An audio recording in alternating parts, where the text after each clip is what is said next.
பண்டைய இஸ்ரவேல் தேசத்திலே நீதியும் இறைபக்தியும் கொண்ட ஒரு மகத்தான பேரரசை நிர்வகித்தவர்கள் நபி தாவூத் அலைஹிஸ்ஸலாம். அவர்களின் ஆட்சி காலத்தில் மக்கள் அமைதியாகவும் நியாயமாகவும் வாழ்ந்தனர். அவர்கள் வசித்தது பெரிய அரண்மனை. பிரம்மாண்டமான இந்த அரண்மனையில் உயர்ந்த தூண்களாலும் அழகிய வடிவங்களாலும் அலங்கரிக்கப்பட்டிருந்தது. அதை சுற்றி ஆயிரக்கணக்கான பணியாளர்கள் பணியாற்றிக் கொண்டிருந்தனர். அரண்மனையில் ஓர் மகிழ்ச்சியான தருணம் உண்டாகியது.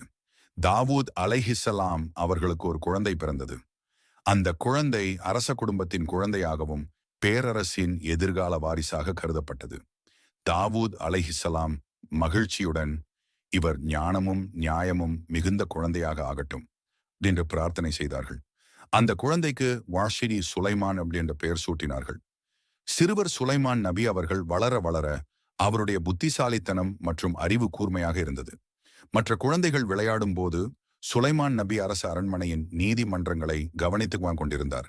மக்களின் பிரச்சனைகள் எப்படி தீர்க்கப்படுகின்றன என்பதையும் நீதியின்மை எவ்வாறு களையப்படுகிறது என்பதையும் ஆழமாக புரிந்து கொண்டார்.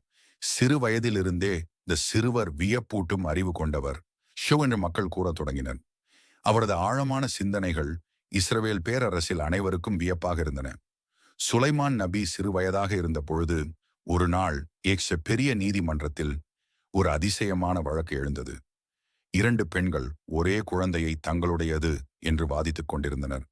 அரியணையில் தாவூத் அலைஹிஸ்ஸலாம் அமர்ந்திருந்தார். அவரின் அருகில் சுலைமான் நபி அவர்கள் அமர்ந்திருந்தார்கள். நீதிமன்றம் கூடியது. இந்த குழந்தை என்னுடையது என்று ஒருவர் கூறினார். இல்லை, இது என் பிள்ளை என்று மற்றவள் வாதிட்டாள். நபி தாவூத் அலைஹிஸ்ஸலாம் யார் உண்மையான தாய் என்பதை தீர்மானிக்க முடியாமல் இருந்தார்கள். இதை கவனித்த சுலைமான் அலைஹிஸ்ஸலாம் தந்தையிடம் அருகே வந்து, அப்பா, குழந்தையை 2ஆக வெட்ட சொல்லுங்கள். இந்த வார்த்தைகளை கேட்டதும் உண்மையான தாய் கதறி, இல்லை, குழந்தையை அவளுக்கே கொடுங்கள், ஆனால் குழந்தையை காயப்படுத்தாதீர்கள் என்று கூறினார்.